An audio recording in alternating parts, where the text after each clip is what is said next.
Everyone, I'm Charlie Zelli, Chair of the Met Council. Welcome to our regularly scheduled Metropolitan Council meeting, July 13th, 2022. Great to see everybody in person. Once again, as I call the meeting to order. And we have the agenda that's been sent out, and unless I hear any disagreement, I will assume that the agenda is approved. That brings us to the minutes that were sent out in advance from our meeting on June 22nd. May I have a motion and a second to approve the minutes? Move approval. Thank you. Councilman Wolf, is there a second? Johnson seconds. Thank you. Any corrections? Any discussion? All right. Hearing none, all in favor, say aye. Aye. Opposed? All right, the minutes are approved. At this point, we always offer an opportunity for members of the public to make a 3-minute statement on any matters that are not on the agenda. And as of about 45 seconds ago, there was nobody who had signed up yet, and that has not changed. Okay, so, but this is the time to do it. Next order of business is the consent agenda. And may I have a motion and a second to approve the consent agenda? Vento moves approval. Thank you, Councilmember Vento. Is there a second? Second. Thank you, Councilmember Cummings. Any discussion? All right, all those in favor say aye. Aye. Opposed? All right, that motion is carried. On to reports of standing committees. And the first is Councilmember Lilligren. Yeah, thank you, Mr. Chair. Mr. Chair, council members, Community Development brings one item for consideration tonight. It's business item 2022-176. It's to award $2.6 million in Livable Communities tax-based revitalization account grant funds to support 9 redevelopment sites. The proposed projects are located in the cities of Golden Valley, Minneapolis, St. Louis Park, and here in St. Paul. Upon completion, the projects are expected to result in 52 acres of contamination cleanup that'll result in an annual tax base increase of $2.3 million. It will create 250 full-time equivalent jobs added and retained. Also, 350 new affordable units of housing that include 52 units affordable to houses earning below 30% of the area median income, 97 units at 50% of the area median income, and 201 units at 60% of the area median income, and over $228 million of leveraged private investment. So, Mr. Chair, I move that the Metropolitan Council award 9 tax-based revitalization account grants as shown in Table 1 in the business item, and also to authorize the Community Development Division Director to execute the grant agreements on behalf of the Council. Thank you. Is there a second? Second. Thank you, Councilmember Vento. Any discussion? All right, all those in favor say aye. Aye. Opposed? That motion carries. On to the Environment Committee. Councilmember Lindstrom. Thank you, Mr. Chair. 3 items before the council this afternoon. First one is 2022-183, and this requests that the council authorize the regional administrator to award, negotiate, and execute an innovative water conservation pilot program with the City of St. Paul, with the City of St. Paul Regional Water Services, for $250,000 for the year 2022 through 2024. This is coming from Met Council Environmental Services, and this agreement is centered on a pilot project to improve water efficiency, focusing on identifying home water leaks really much quicker using this new technology, or at least new to me, called advanced metering infrastructure. Given our dedication to equity, St. Paul Water will use a portion of these grant funds to support customers within areas of concentrated poverty in upgrading their toilets to more efficient devices. This is a new partnership with the local plumbers union for St. Paul.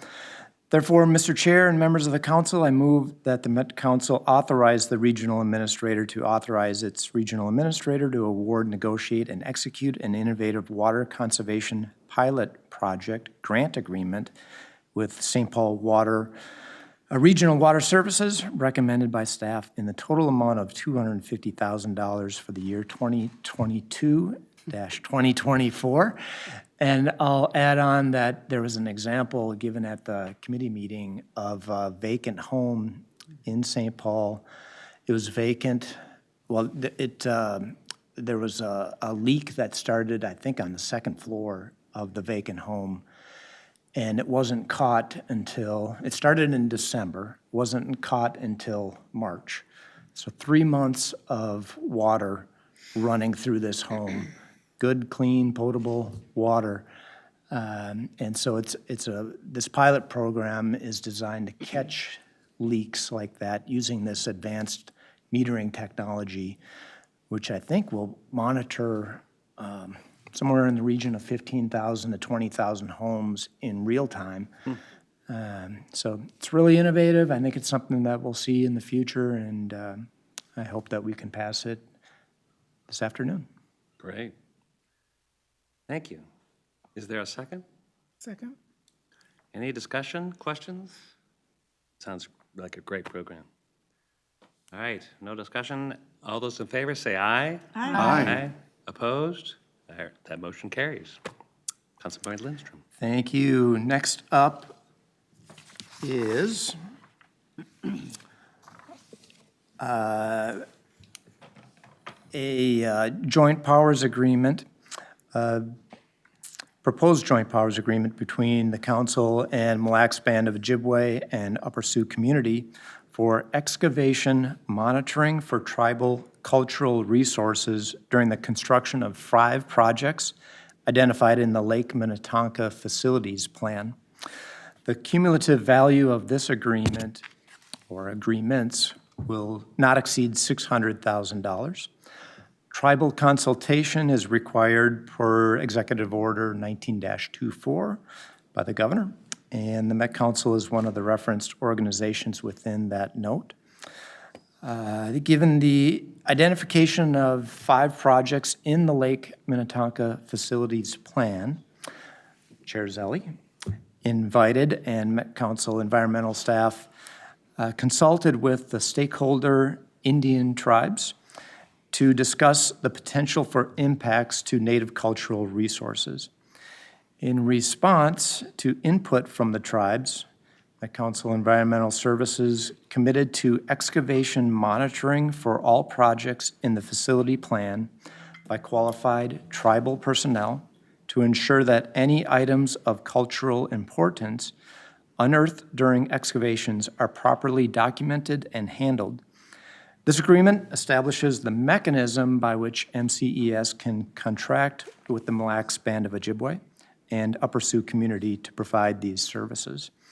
Therefore, Mr. Chair and members of the council, I move that the Met Council authorize the regional administrator to negotiate and execute an agreement or agreements with the Mille Lacs Band of Ojibwe and Upper Sioux Community for excavation monitoring for tribal cultural resources during the construction of the 5 projects identified in the Lake Minnetonka Facility Plan.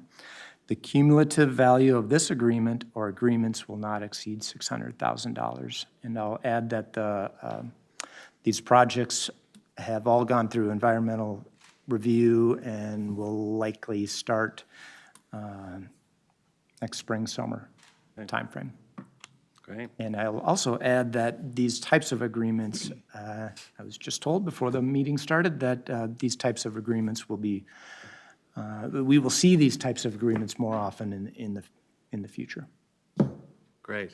Thank you. Is there a second? Second. Thank you. Any discussion? Any more questions? Really valuable process and arrangement. I'm pleased to see we get expertise I where am we as need well. it. and this, in addition to the relationship building. Mr. Chair, I'm sorry, just a quick question, and I'm guessing Councilmember Lindstrom can answer this. So this is the first, right? Is this the first such joint powers agreement under our adopted consultation policy, correct? It's the first that I recall. Mr. Chris Remus is here. If you could come on up, do you happen to know if this is the very first, or have there been ones in the past? Good afternoon, Mr. Chair, council members. Yes, to my knowledge, this is the first one that we've exercised. And you were the one that mentioned that this might be the first of several in the future. We'll see. There is at least several more that will be coming in that you will see, yes. Thank you. Thank you, Mr. Chair. Oh, we're pleased to see that. Yeah. Thank you. Thank you, All Mr. right, Chair. any other questions, thoughts? Not, all those in favor, say aye. Aye. Aye, opposed? Great, passed. This motion carried. Councilmember Lindstrom. Very good. Last but not least, thank you, Mr. Chair, members of the council. This is business item 2022-185, request that the council authorize staff to negotiate an amendment to the original St. Paul Inflow and Infiltration Demonstration Grant Agreement and authorize the regional administrator to approve and execute the amended agreement. Given data supporting Clearwater's impact on wastewater conveyance and treatment systems, the 2016 Inflow and Infiltration Task Force, Councilmember Wolf, I think, led that task force a few years back, recommended that the Met Council Environmental Services complete a demonstration project that provided additional measurements for the impact of I&I mitigation in the private service line systems. The demonstration project consisted of pre- and post-construction flow monitoring of a small neighborhood in the area of the West Side Flats in St. Paul. And with the onset of COVID, this project got slowed down a little bit. It will have some in-person interviews with folks in that area, as well as televising the inspection of the private service laterals. So we're picking it back up, and there's going to be some additional costs related to that. The city is going to be leading this, and so given the delays due to COVID, as well as the original grant period expiring, the city is requesting an additional $300,000 of assistance, as well as to have MCES extend the deadline of the grant period to April 31st, 2024, in order to get the work done. Therefore, Mr. Chair and members of the council, I move that the Met Council authorize the regional administrator to authorize staff to negotiate an amendment to the original St. Paul Inflow and Infiltration Demonstration Grant Agreement and authorize the regional administrator to approve and execute the amended agreement. Thank you. So moved. There's a second? Thank you. Thank you. And any questions, thoughts? All right, hearing none. All those in favor, say aye. Aye. Opposed? That motion carried. Thank you, Councilmember Lindstrom. Next up is the Management Committee. We have a number of agreements to ratify. Councilmember Johnson. Thank you, Mr. Chair. The Management Committee is pleased to bring forward 3 items tonight, same week items. The first item is 2022-197. This is a Law Enforcement Labor Services Local 432 Memorandum of Understanding that's coming before the council tonight. The Metropolitan Council and the Law Enforcement Labor Services Local 432 are parties to a collective bargaining agreement effective January 1st of 2021 through December 31st of 2023. The union represents 81 full-time police officers who work for Metro Transit Police Department. On June 24th, 2022, the parties reached a tentative agreement on a memorandum of understanding modifying the compensation structure in the current labor agreement between the LELS 432 and Met Council. The MOU, Memorandum of Understanding, was ratified by the membership on June 27th of this year. Highlights of the Memorandum of Understanding include an agreement to provide market-based adjustments to the wage schedule to increase our competitiveness in a difficult labor market. These adjustments include an increase to the entry hiring rate, which should really help us attract new police officers from a progressively smaller pool of qualified applicants in the metropolitan area. Other adjustments to the officer progression have been made to ensure MTPD wages are at the midpoint of wages of other police agencies in the metropolitan area. The cost of the MOU was reviewed by Finance and was negotiated within the economic parameters established by the council. This item was reviewed today by the Management Committee and approved for authorization by the council. So with that, Mr. Chair, I move approval to authorize the regional administrator to enter into a MOU, Memorandum of Understanding, with the Law Enforcement Labor Services Local 432. Thank you. Is there a second? Second. Thank you, Councilmember Barber. I'm really pleased to see this. We can be able to meet the needs of our employees at a fair rate in such important work. And Mr. Chair, if I may, I would just add the Management Committee had a kind of a study session on this very issue, and that's why these are coming forward tonight. So I have to again thank staff for bringing these forward to us, because we need to be competitive and fair in the marketplace, and it'll help us get there. Great, thank you. Any other questions, thoughts, discussion? Hearing none, all those in favor say aye. Aye. Opposed? All right, Councilmember Jones. Thank you, Mr. Chair. This is the second item that we're bringing forward tonight, which is 2022-198.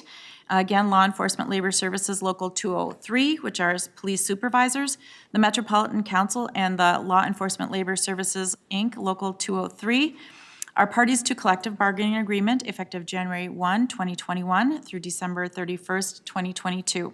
The union represents 23 sergeants and lieutenants who work for the Metropolitan Transit Police Department. On June 28, 2022, the parties reached a tentative agreement on a memorandum of understanding modifying the compensation structure in the current labor agreement between LELS 203 and Met Council. The MOU was ratified by the membership on June 30th, 2022. Highlights of this agreement include an agreement to provide market-based adjustments to the wage schedule to increase our competitiveness in a difficult labor market. And these adjustments place MTPD sergeant and lieutenant wages at the midpoint wages of other police agencies within the metropolitan area. The cost of the labor agreement was reviewed by Finance and was negotiated within the economic parameters established by the council.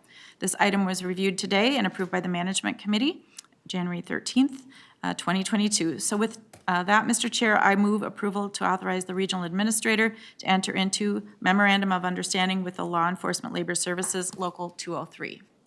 Thank you. Is there a second? Second. Thank you, Councilmember Finetta.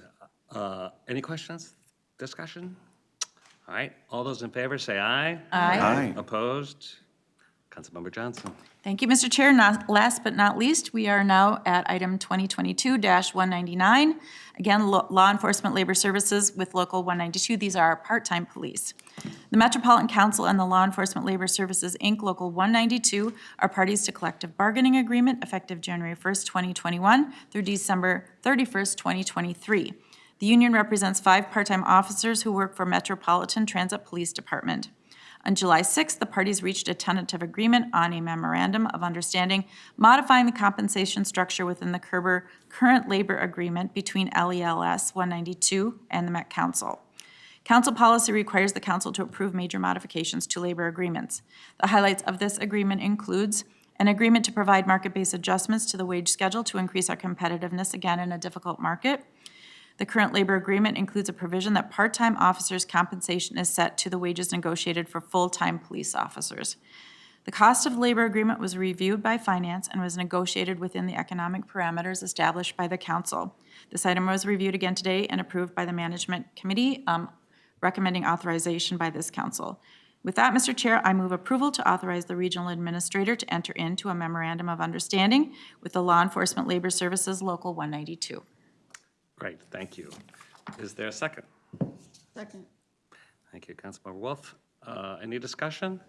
Oh, Councilmember Vento. Mr. Chair, I have a quick question, I think.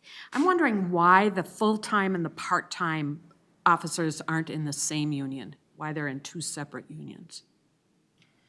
Mr. Chair, I could turn that over to maybe Mary, or we've got Marcy here that could answer that.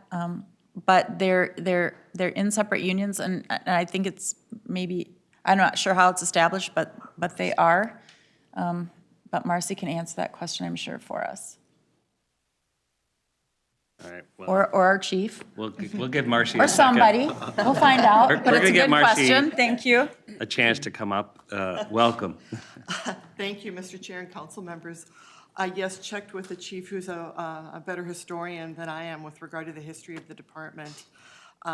He reminded me that actually this was a 100% part-time department when it was first formed, and became a full-time department, and really, I think it was Chief Harrington that really focused on increasing that particular complement. They are actually employed, as you know, by other agencies, and I think we have very different terms and conditions of employment that probably make it appropriate as a separate bargaining unit also. We learn something every day. Thank you. That's helpful. Does that answer your question? Not really, but I'll pursue my questions with Marcy. Okay. Maybe the Alrighty. chief. Okay. Thanks. And it's good to have the chief here, and this is important that we get this passed today. Any other questions, comments? All right, hearing none. All those in favor, say aye. Aye. Opposed? All right, that motion carried. Congratulations, thank you. Now, we're turning to transportation. We have a number of actions. Councilmember Barber. Thank you, Mr. Chair. The Transportation Committee has been very busy. So, Mr. Chair, council members, business item number 2022-169 is to amend the current cooperative grant agreement with the Ramsey and Washington Counties Joint Powers Board. There have been two capital grants agreements with the JPB. The first one, Agreement 19I063, was for 2020 through 2022 in the amount of nearly $75 million, of which roughly $62 million was dispersed, and just over $31 million of that was expended. The first CGA expired on February 28, 2022. The second and currently active CGA, 21I042, is for 2022 through 2026 in the amount of $165,169,635. The action before the committee is twofold. First, to refund the excess funds on the first CGA, and second, to amend the second CGA to increase the not-to-exceed amount. Therefore, Mr. Chair, I move that the Metropolitan Council authorize the regional administrator to negotiate and execute Amendment Number 1 to Gold Line Capital Grant Agreement 21I042 with the Gold Line JPB, increasing the total grant amount to be received by the council for the Gold Line BRT project to an amount not to exceed $195,950,033 to equal the county's total project share, and refund the excess funds received from the Gold Line JPB for the Gold Line Capital Grant Agreement 19I063 of $30,897,015 back to the Gold Line JPB to be available for the Gold Line Capital Grant Agreement 21I042. That's a lot. That's a lot. Is there a second? Second. Second, thank you, Councilmember Gonzalez. Any discussion, questions? All right, hearing none. All those in favor, say aye. Aye. Opposed? Councilmember Barber. Thank you, Mr. Chair. Mr. Chair, council members, business item number 2022-171 is to award the civil construction contract for the Gold Line BRT project. The contract will perform most of the construction work for the Gold Line, including the guideway, utilities, bridges, park and rides, and stations. The contract was competitively bid, and the council received 3 bids ranging from just under $248 million to just over $310 million. Ames Construction submitted the low responsive and responsible bid. The contract had a 17% DBE goal. OEOA has determined that the recommended proposer has met the council's DBE contract requirements for the project. Therefore, Mr. Chair, I move that the Metropolitan Council authorize the regional administrator to execute contract 21P320 with Ames Construction for civil construction of the Metro Gold Line Bus Rapid Transit Project in an amount not to exceed $247,954,229.63, contingent upon receipt of letter of no prejudice from the Federal Transit Administration and approval of the LOMP work from the Gold Line Joint Powers Board. Great. Is there a second? Second? Thank you, Councilmember Cummings. It's really great that this came in with a reputable contractor, and the goal line is moving forward in a good way. Any discussion, questions? All right, all those in favor say aye. Aye. Aye, opposed? Motion carried. Councilmember Barber. Thank you, Mr. Chair. Mr. Chair, council members, business item number 2022-172 is to negotiate and execute the construction contract administration and inspection services contract for the Metro Gold Line Bus Rapid Transit Project. The contract will support the Met Council's Gold Line BRT construction management team and will be responsible for quality assurance inspections and testing. 2 proposals were received following a request for proposals and were evaluated and ranked on technical merits. The council then negotiated with the highest ranking firm, SRF, who was recommended for this contract award. SRF exceeded the 15% DBE goal. Therefore, Mr. Chair, I move that the Metropolitan Council authorize the regional administrator to negotiate and execute a contract 22P098 with SRF for construction, contract administration, and inspection services for the Metro Gold Line Bus Rapid Transit Project in an amount not to exceed $13,565,256.44. Thank you. Is there a second? Second. Thank you, Councilmember Lee. Any discussion? All those in favor say aye. Aye. Opposed? That motion carried. Councilmember Barber. Thank you, Mr. Chair. Mr. Chair, council members, business item number 2022-173 is to award the environmental and peer review contract for the Purple Line BRT project. This is a professional service contract that will support Purple Line through project development, engineering, and construction. This work will include environmental reevaluation, Section 106 historic properties analysis, contaminated materials monitoring, project quality management, risk management, design and engineering oversight, and construction oversight services. The contract was competitively bid.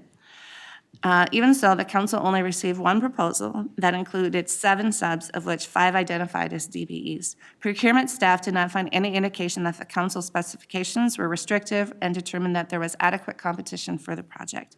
The contract had an 8% DBE goal. Mr. Chair, I move that the Metropolitan Council authorize the regional administrators to negotiate and execute contract 21P031 with HNTB to provide environmental and peer review services for the Metro Purple Line Bus Rapid Transit Project in an amount not to exceed $3,646,800.43. Thank you. Is there a second? Second. Thank you, Councilmember Vento. Any discussion? It's great. You've been really busy in Transportation Committee. We have a lot of projects. Any discussion?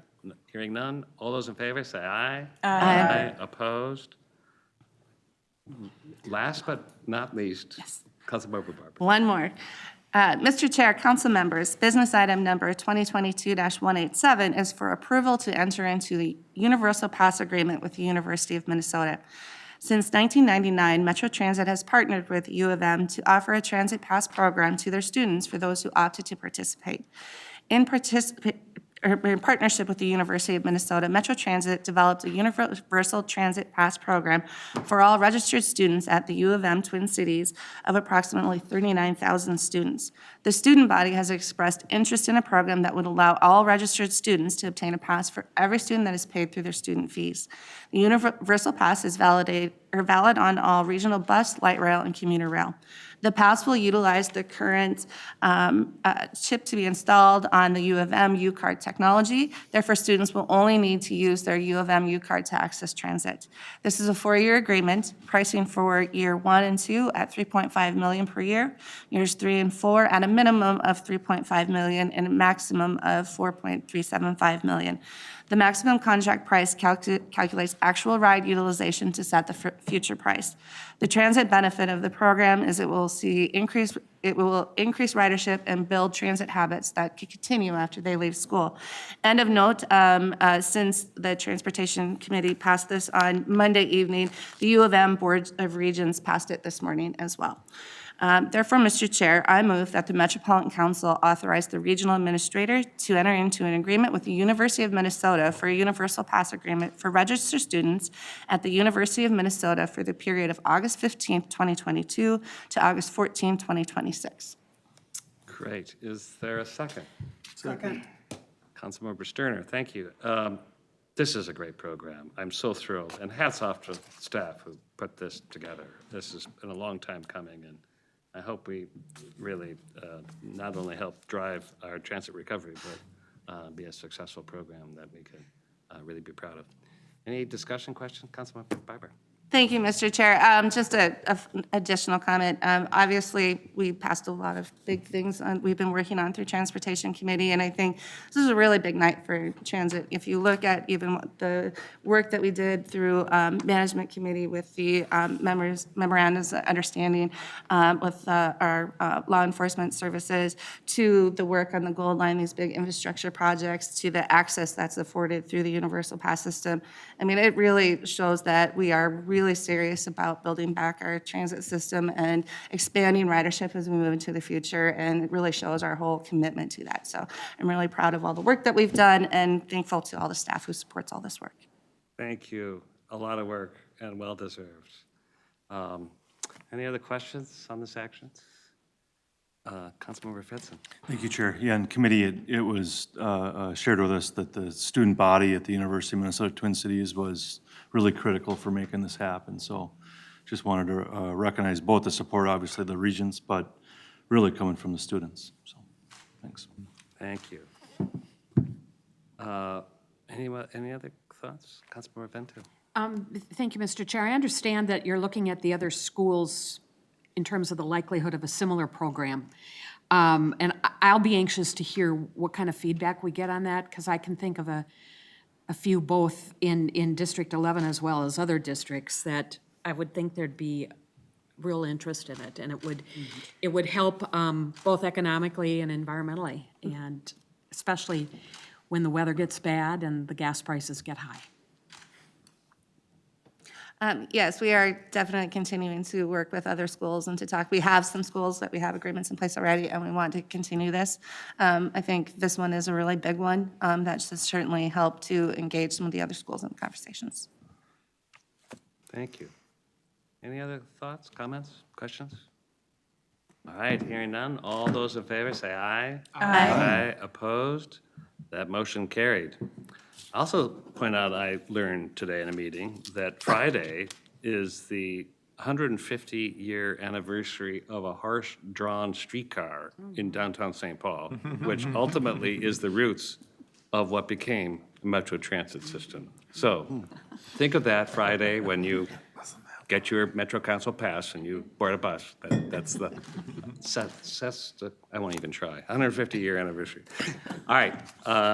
On to our next item of business. It is other business, and this is business item 2022-196 relating to appointments to the Livable Communities Advisory Committee. And as chair, it is my honor to accept the recommendations of a hard-working nominating committee for appointments to the Livable Communities Advisory Committee. This is a committee that reviews, recommends funding awards to the council for livable communities demonstration account and transit-oriented development grants. The members of the committee are drawn from 7 areas of expertise, and then this year we had 4 openings on the committee in the areas of development, finance, development, and transportation. And as always, we are really thrilled and gratified that we have a lot of talent that has come and has expressed interest in being part of this committee. And I want to especially thank the nominating committee for putting in the extra time. And this year, that special thanks goes to Councilmember Vento, Councilmember Lee, and our current committee member, Meg McMahon, and the Livable Communities staff, Hannah Gray. So thank you for your work and serving on the committee. So at this time, I would entertain a motion to approve the recommended appointments to the Livable Communities Advisory Committee as described in business item 2022-196. So moved. Thank you. Is there a second? Second. Thank you, Councilmember Lilligren. And any discussion, questions? Councilmember Vento. Mr. Chair, if I could, I'd just like to do a shout out to Katie Driscoll, who does an amazing job with all of the appointment processes that happen within the Met Council.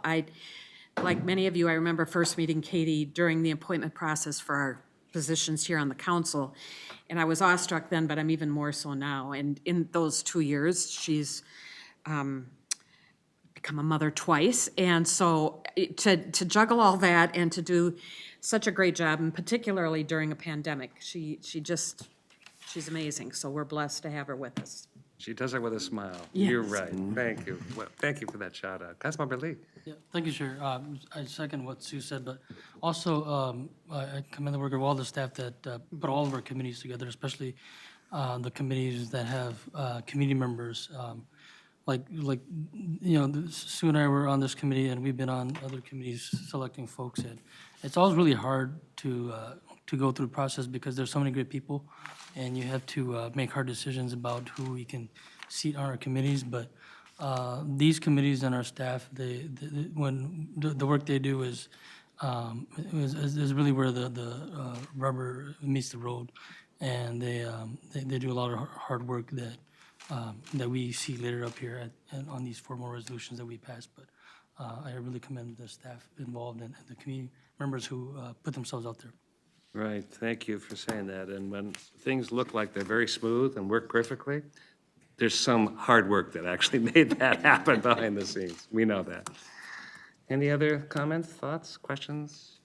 All right, hearing none. All those in favor, say aye. Aye. Aye. Opposed? All right, that motion passes.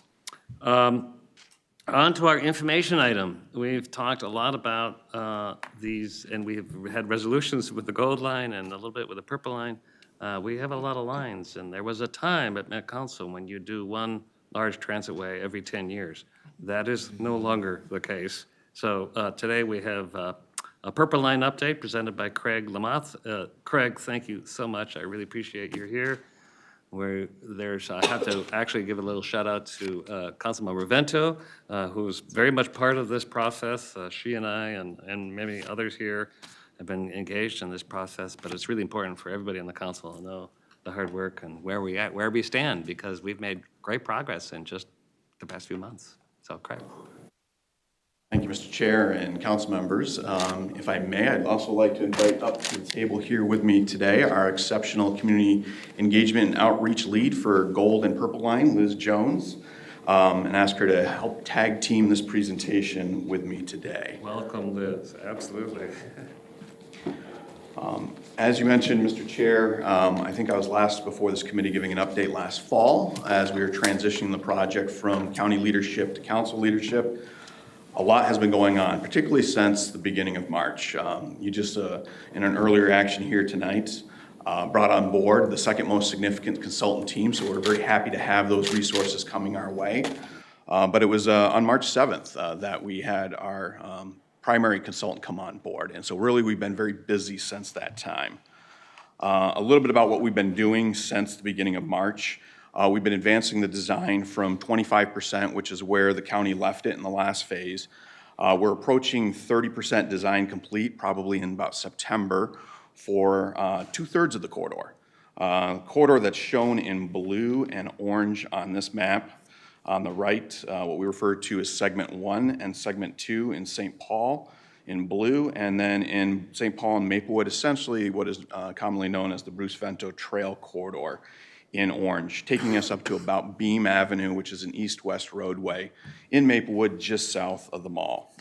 And we've been really working on a weekly basis with our project partners in those areas to refine the station areas, talk about pedestrian infrastructure tying in and providing access to those station platforms, talking about bridges and refining those designs, as well as guideway design and intersection treatments.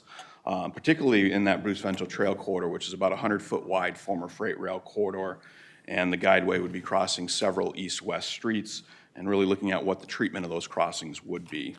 That would benefit not just transit, but also the pedestrian and bicycle community using the trail corridor that will remain in that corridor. What we've been doing in Segment 3 north of Beam Avenue really started in early March. A day after this, our consultant team came on board. The city council up in White Bear Lake took a vote to provide direction to the council requesting that we consider modifying the BRT route to fall outside of the city of White Bear Lake's jurisdiction. We've had a lot of conversation in the months of March and April between the county, the local funding partner, and the council. And I'll talk about a little bit of the direction that we're taking. A little bit about White Bear Lake. So White Bear Lake has been part of this process. It's dating back now about 22 years. The Rush Line first started planning in 1998. The city of White Bear Lake previously had supported the project on a split vote for many years, dating back to the locally preferred alternative selected in 2017. But there was a local election that occurred last fall, and the results of that election brought in a new mayor and a new council member, which resulted in the vote that we received in early March.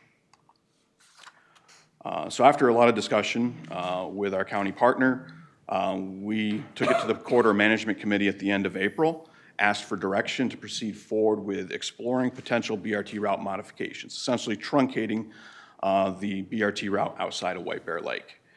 And we started initially with looking at serving Vadnais Heights, which is just south of White Bear Lake, really focusing on the area between Highway 61 and 35E along the County Road E corridor. And then we also looked at ending it at Maplewood Mall Transit Center, which was an initial station as part of the LPA. And then about a month later, in early June, a third potential endpoint was added to the mix, and this was ending at Century College. And so those have been the focus of our efforts here now for the last month or so. We really started with looking at every possible routing option to get to any one of those three endpoints. So we really broadened the bucket up, working with our project partners, primarily through a working group that convenes weekly since the beginning of May, and really looking at what we should be looking at and making sure we're not leaving any possibility behind. We then used that working group to get feedback to narrow down to about a handful of options that we have today that I'll go into in a little bit of detail here shortly, that we thought we'd bring forward as the most reasonable and feasible for serving each one of those three possible endpoints, fully technically evaluating those shortlisted options, but staying consistent with the original purpose and need for the project. That was very important. There's a reason why Purple Line exists, why it's been in the planning process for over 2 decades. And so staying consistent with that purpose and need for improved transit in this corridor. Looking at the evaluation criteria that led to the selection of the locally preferred alternative in 2017, and really dusting those off, bringing those back into the mix now as part of this process.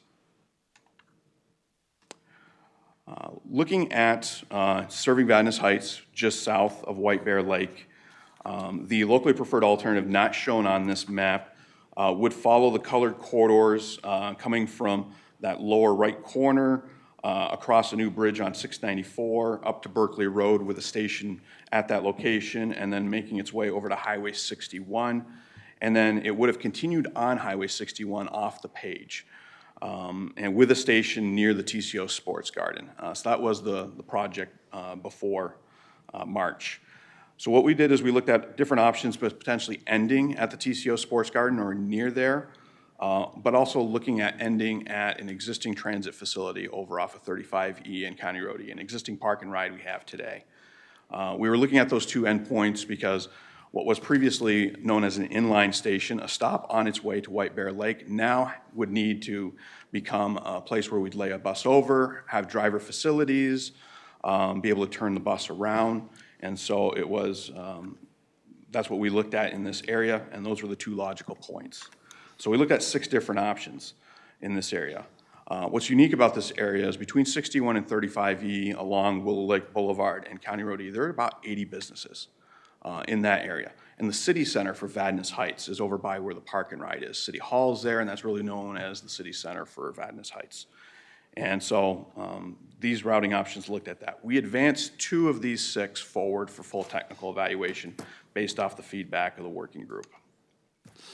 The first one would route on Willow Lake Boulevard, which runs parallel to County Road E, would get near H.B. Fuller. So H.B. Fuller is the largest employer in the city of Vadnais Heights.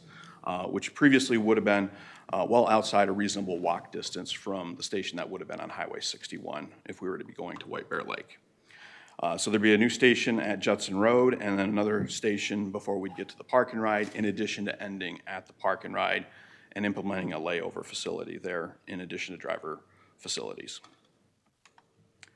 The other option that we're advancing forward for full technical evaluation is to route on County Road E. And then with a station at International Drive that's a little bit closer to Highway 61, but then another one that's closer to Labor Road. Very similarly, for ending at Maplewood Mall, we looked at 6 different options. What's not shown on this map is what the locally preferred alternative, how it routed. It came off of the Bruce Vento Trail corridor that's kind of underneath the legend where the colored lines come from. Would have been routing down Beam Avenue in the center of Beam Avenue in its own guideway, serving the Maplewood Mall Transit Center, and then doubling back to serve St. John's Hospital with a station on Hazelwood. So that was the locally preferred alternative. And then it would continue north off the page, up off of where it shows option 2 draft, crossing 694 and a new bridge. If we were ending at Maplewood Mall, we'd have to change up the routing. So instead of doubling back to serve the hospital last, we would actually hit the hospital first and then end at the Maplewood Mall Transit Center, lay the bus over there, and then add driver facilities at that location. Very similar to the previous endpoint, we advanced forward 2 different options. The first option would be to route up Hazelwood to County Road D with a new station at D and Kennard, and then come down South Lawn and end at the Transit Center.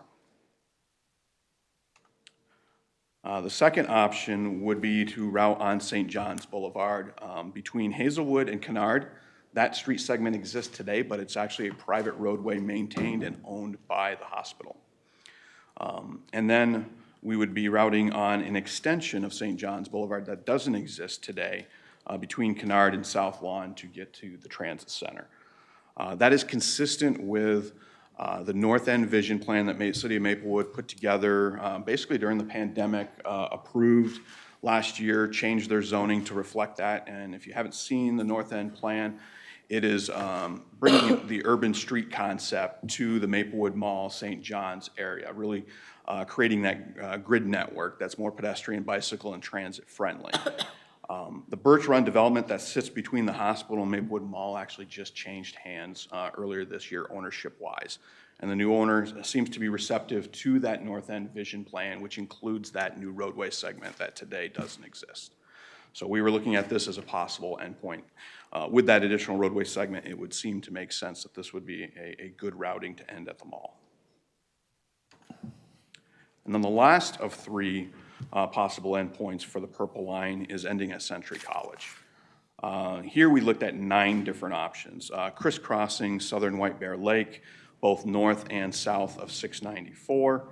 One thing to note here, unlike, say, the Vadnais Heights options, where there really isn't existing service outside of what's at that park and ride, which is really on 35E, and it's express inbound, a few trips in the morning and a few trips out.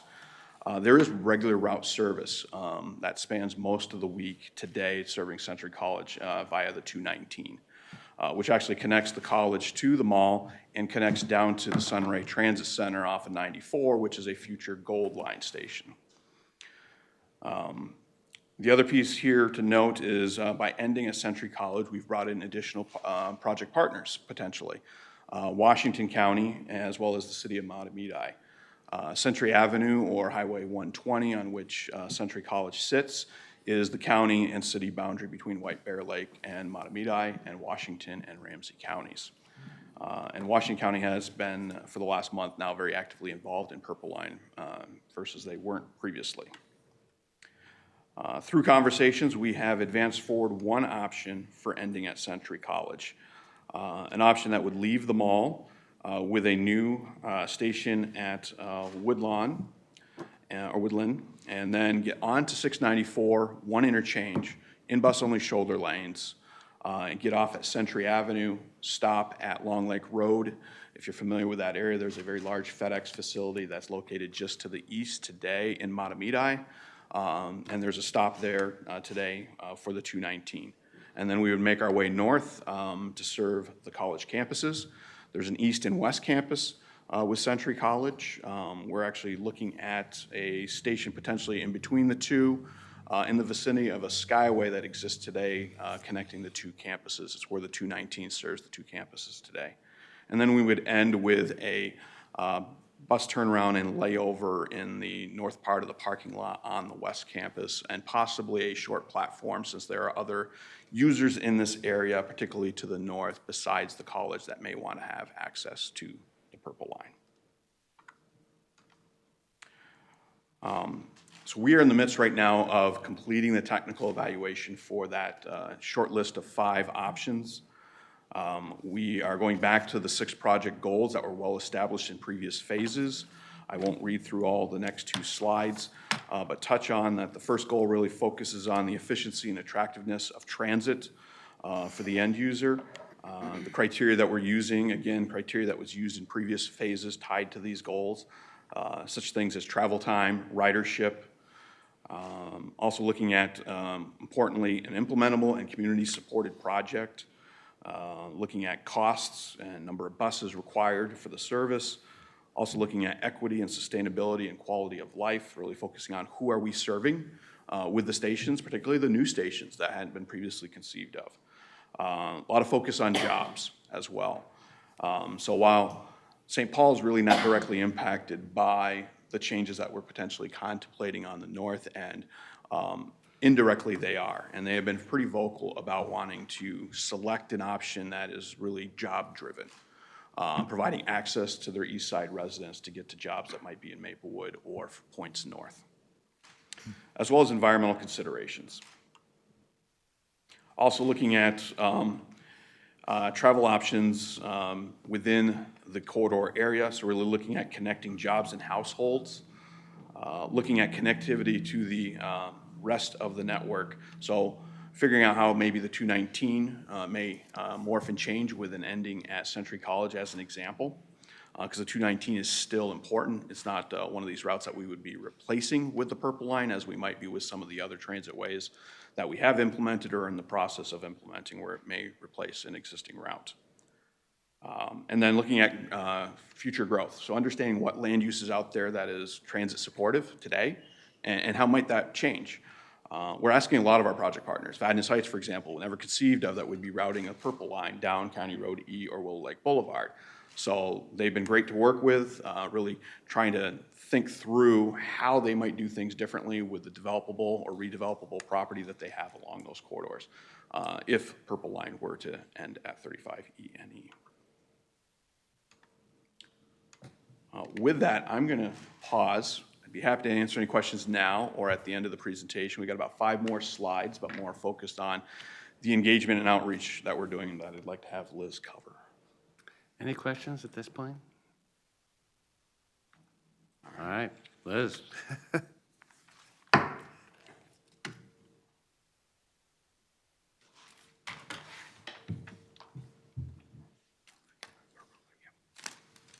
Thank you, Chair and council members.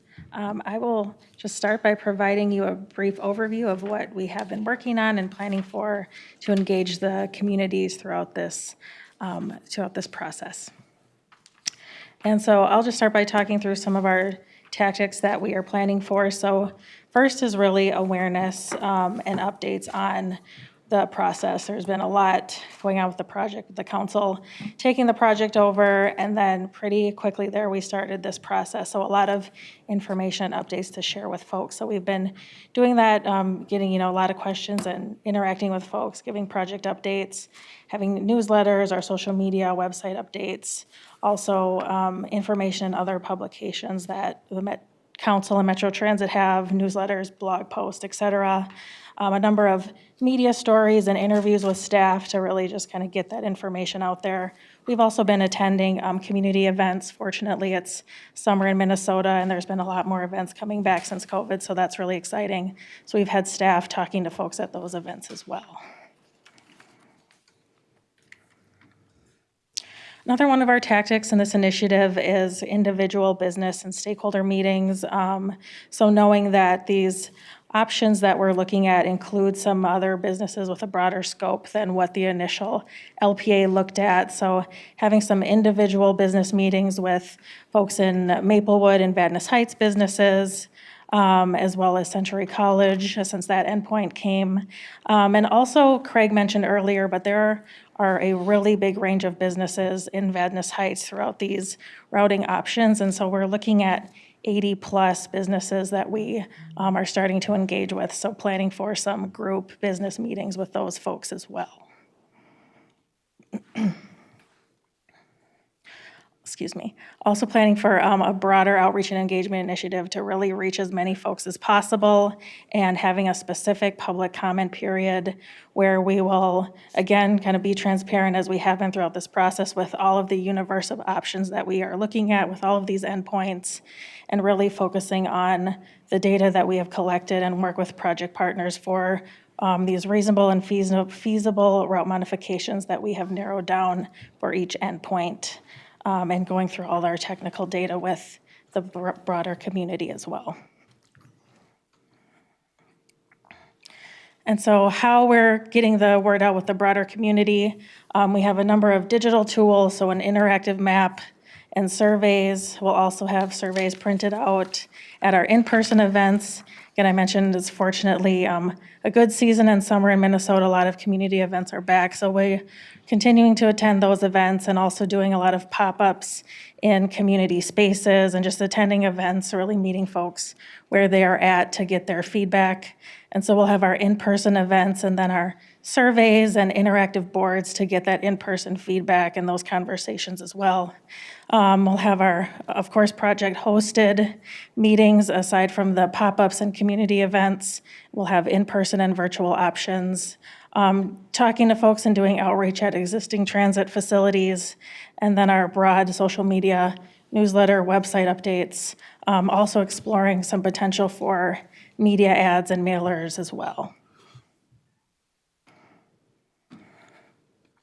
This is just a list of a few events and groups that we have chatted with over the last few weeks. We have a number that have since been scheduled and are upcoming. So just a few community events that I mentioned. So Lake Phelan Waterfest. We attended the Hmong Freedom Festival. Been working with the Lower Phelan Creek Project. There was an ice cream social in Vadnais Heights. And then some of those businesses that I mentioned before in Maplewood and Vadnais Heights, so St. John's Hospital, H.B. Fuller, the developers in Maplewood at Birch Run. So a lot of conversations with folks that have had previously and upcoming as well. We've also engaged our Community and Business Advisory Committee. So we had our first meeting last week. It was very successful. So we have about 27 folks who live, work, or own businesses throughout the corridor. So we have a really broad range of folks with very diverse perspectives. So it's been great to get them looped in. And so we had our first meeting, which was a lot of information and conversations, and we'll plan to have a couple meetings with them in August to really get their specific feedback on the route modifications and how they can work with their communities to get them involved as well. Excuse me, I can pause for questions if folks have any for me. Any questions at this point? Councilmember Luce? Yeah, thanks, Mr. Chair. Thanks for the report and for the work on this. And with the community engagement, or the CBAC, the Community and Business Advisory Committee, I'm just wondering how those folks were sort of identified, selected, and then was it sort of an appointment from us to serve on it, or is it sort of just open membership? Yep, thank you, council member, for asking that. So Chair and council members, we had a Membership Recommendation Selection Committee, long title. But so we did open up applications and had kind of a survey type of applications for folks to respond with, and really promoted that broadly throughout communities, work with partners and other community organizations as well.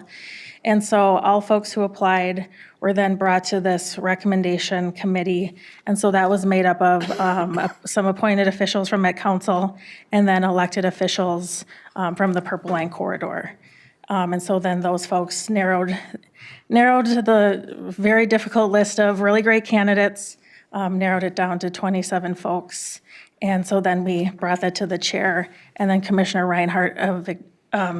Victoria Reinhardt of Ramsey County for concurrence on the selection. Thank you. Thank you, Thank you, Mr. Chair. Councilmember Chambliss. Thank you, Chair. Liz, I think it's really great that we had so many applicants and you had to narrow it down to 27. That sounds like a lot of support. My question is regarding the planned broad engagement, in particular for the proposed Century College stop. Is there a plan to survey some of the students at Century College about how they currently use transit and how this might improve their choices? Even if they don't use transit now, maybe it would be something that they would use because of, the shorter route or the other benefits? Thank you, council members. So chair and council members, that's a really great question. We have been working very closely with Century College on opportunities to get their student base, their staff and faculty as involved as possible. So we are planning to attend their staff kind of welcome back event in August. So we'll be presenting to all the faculty and staff, and there's also a student body that attends that meeting. So we're planning to give them some questions ahead of time to react to in that aspect as well. Also planning to attend one of their student welcome back events. So there's some barbecues and activities later in August. So we'll be attending that event. Century College has also been really excited and really great to work with, to also have another event that we're still working on, but that would be open to the broader public and community around the Century College area. And so questions, just like you mentioned, about Purple Line specifically, but also their transit current use and needs and how they feel about the broad transit opportunity. Thank you. One more question, and that is about the current volume for the existing 219 line. What is that? How many users use it? What does the route look like in terms of activity? That's a good question. I don't know if Craig, you have that. Otherwise, it's something we could circle back with. Thank you, Liz. Mr. Chair and Councilmember, the numbers are still low, in part because Century College is just now transitioning out of what most of the educational institutions had to do during the pandemic, which was go heavy virtual. They're actually moving forward with what they believe will be their new model starting this fall semester. So that will be a better gauge of the 219. The 219 did get reduced back as much for demand as it was for some of the operator challenges that we have, having enough operators for the service. So it's at about a 60-minute frequency right now. It had for the longest period of time been 30-minute frequency. And so there's a hope to get it back up to that level. But it's a combination of both demand and operator availability at this point. Thank you. Councilmember Vento. Thank you, Mr. Chair. This may have already been noted, and if I'm repeating you, Craig, I apologize, but Century College pursued us for this route possibility.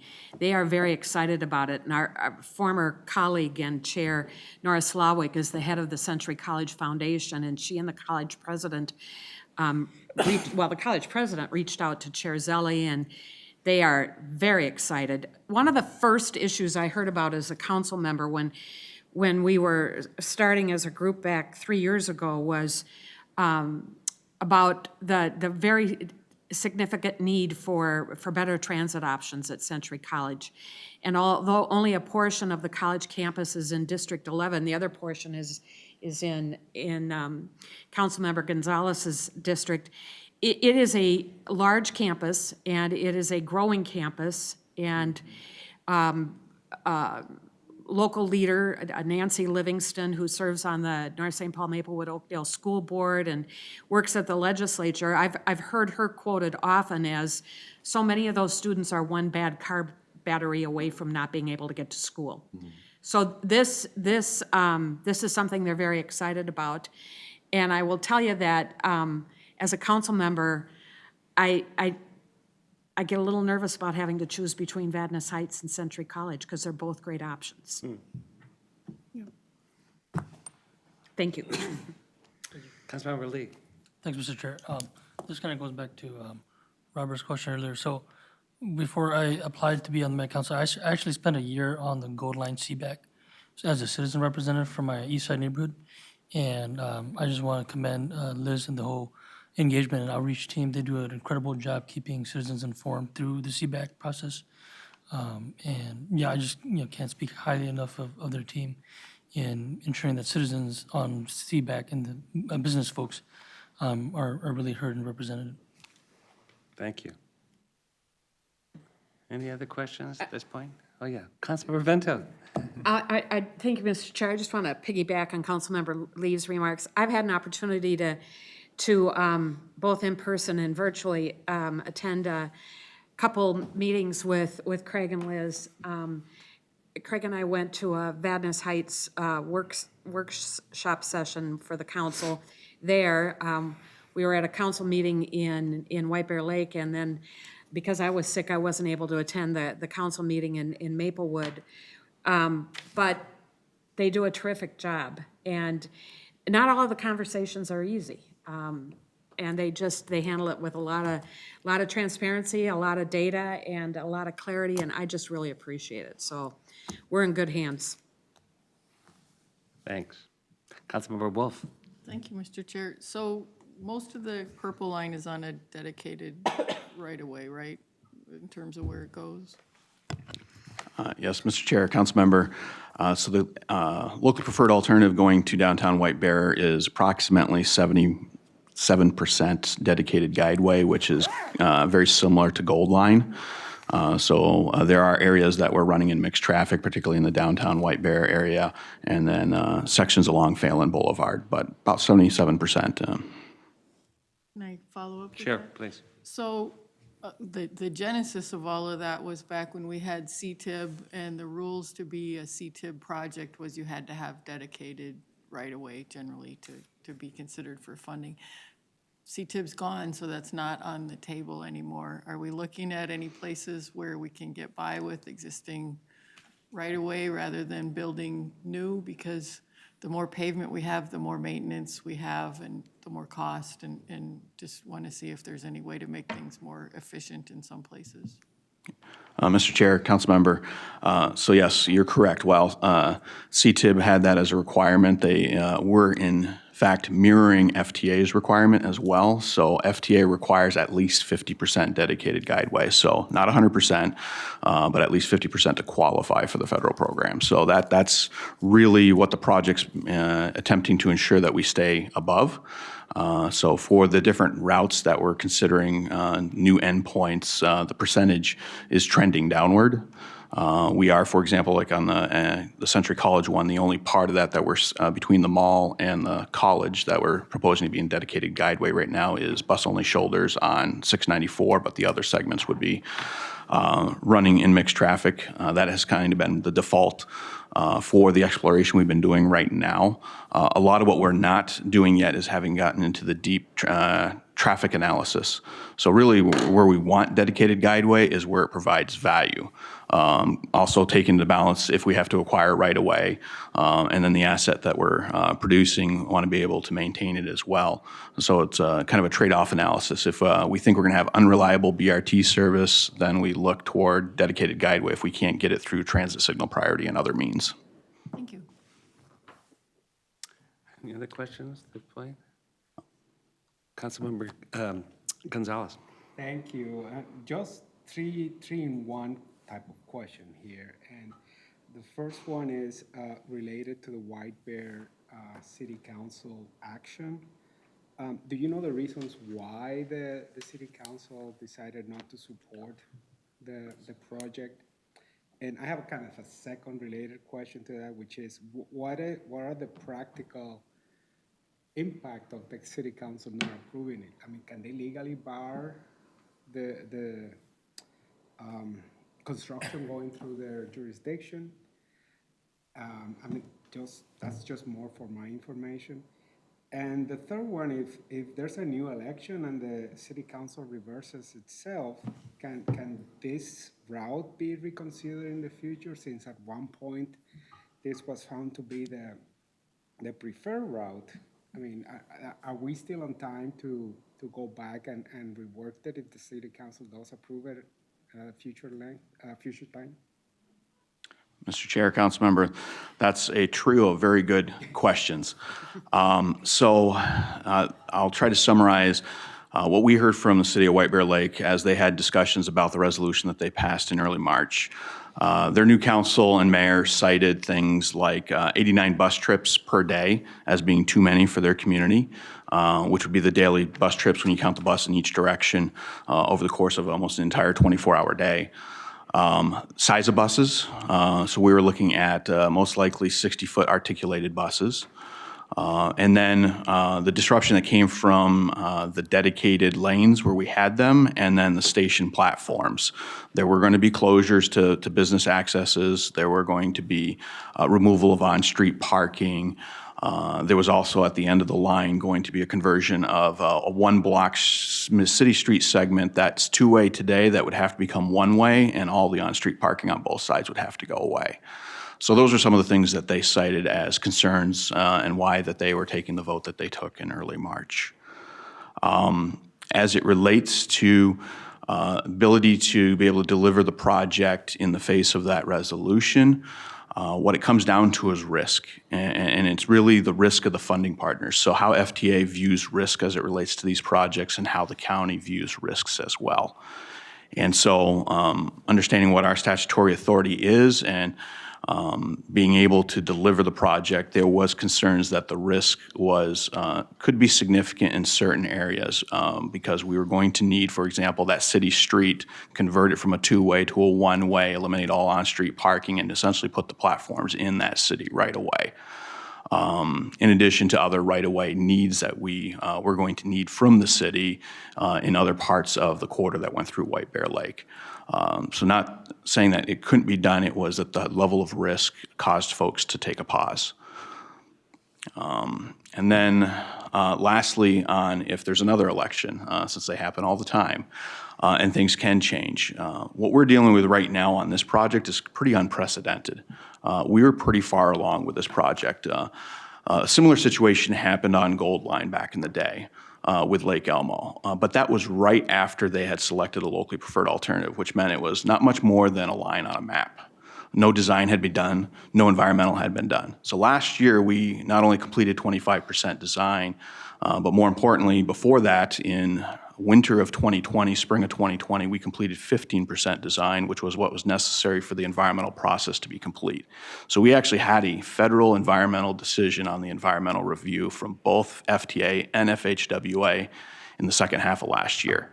So we were close to being able to proceed forward with starting to buy property to advance the project forward. So now going through this process, we're taking a pause, we're taking a slight hit to schedule, and we're going to have to reopen the environmental process up if we're given direction later this fall by the policymakers that we will be ending the project differently than being in White Bear Lake. To change things again 2 years from now or however many years until the next election, if the election were to change the outcome, would be difficult to do yet again. So really what we're trying to do here is make the best Purple Line project we can in the face of what we're dealing with right now. But I think similar, pivoting off that question and what Councilmember Vento mentioned here earlier, not wanting to pit Avadnes Heights against a Century College, there has been discussion about how do you still serve areas that want to be served. So with the CBAC, and there's a group called the Purple Line Partners, which is really business and other institutional leaders that meet quarterly advocating for this project. So while City Council of White Bear Lake has made their position clear from the five of them, we are hearing from others about the need for improved transit service in the area. So we're looking at connecting bus service, and specifically, one thing that we have been looking at is what we're calling the Purple Line Connector, which would connect the mall to downtown White Bear Lake. So that's something that's been looked at over the last couple of months, in addition to discussions about other connecting service. If ending at Century College, how can we connect to other things? The Purple Line Connector is probably the biggest lift because it's a new would be a new service. And right now, that has an unclear path to finding funding, because while there's a desire to have it brought forward and opened with the BRT line, it would need to be paid for exclusively outside of the BRT project. So those are some of the dynamics that we're working on. But we've heard from folks that there is a desire. We've got folks on that first CBAC meeting was a success, but there's definitely voices that are representing White Bear Lake that are disappointed that we're looking at truncating the route outside of White Bear Lake. Thank you. Other questions? Councilmember Johnson. Mr. Chair, I really appreciate the work you're doing, and I am struck by the change and how it came about, because, hey, there are other communities that are either really for something we're doing or really against something we were doing, or they're somewhere in the middle trying to figure it out. And I haven't yet seen some major shifts with, some of our preferred routes. So I think you're doing a great job trying to, meet that local decision-making authority that they have and the concerns that they're raising. I don't think it's precedent-setting, but there are some communities out there that are still not super excited about some of the plans we're moving forward with either. So I think that's part of the discussion. We need to figure out what are these local partners at the beginning of a project when they're in and we're moving and then it's changing and all of it. This is just an interesting case, I'd have to say. Yeah, I would second that. The one thing I think in this case is that unlike neighborhoods and parts of cities and constituents, we actually had a city council vote. And I don't know if Craig answered it, but in order to actually put this project through White Bear Lake, we would not only need their consent, in theory we don't, but we need a lot of permitting, a lot of real estate, some additional kind of amenities. So, and there was certainly pressure on us in a lot of different directions. And I think in this case, there was probably as late a window as possible that there would be a shift. But I think for advancing the network as we have it, I think is probably its best outcome. But you're right to point out that this was unprecedented is a overused word, but was not usual. And we didn't, and I don't think anybody on the, and I want to speak for Councilmember Avento, but we did not take this lightly. There was a lot of conversation with our partners at Ramsey County who were very committed to the entire route. So it was a lot of debate and a lot of meetings to find an outcome that makes sense. And as Craig has pointed out, we're looking at Purple Line connectors. I will say, because for the record, we've looked to Ramsey County to fund a Purple Line connector, and they have refused to do that. So that puts that at something we could never advance as something that we could that could be guaranteed. It's not. So that might be an opportunity in the future, but it is not one that we currently, and I have to look at our transit funding, we don't have availability for that. So that also makes it more complicated. But we should all have our eyes open to know that they're not limitless resources. And when it's put upon us, when we have even negative resources, we have to be thoughtful about how we advance this whole network. Any other thoughts? Questions on that cheery note? All right. Craig, anything you want to finish with?